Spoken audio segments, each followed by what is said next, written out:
ডাকাতি, জুয়ারি, জুয়া সেনা ভয়ঙ্কর খেলে IPL, এরা এখানে জুয়ারি খেলে, বলে বলে জুয়ারি খেলে, মগারে। হ্যাঁ, আর এগুলো চলবো, আর এগুলো চলবো।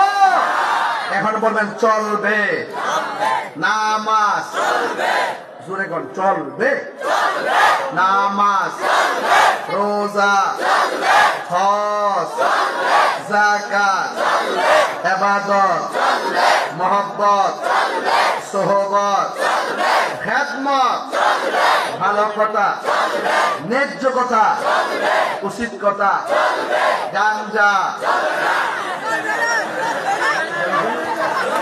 কইছে কইছে। আরে দাঁড়াও তো, অনেক চালাক আছে মাশাআল্লাহ, মাশাআল্লাহ। আমি তো বোকা মনে করেছিলাম, মাশাআল্লাহ। এর খেয়াল আছে দেখা যায়। তাহলে নেশা কি চলবে? হারাম চলবে, কি চলবে? হালাল। কি চলবে? হালাল। কালকে গেছে ওয়াজ করতে।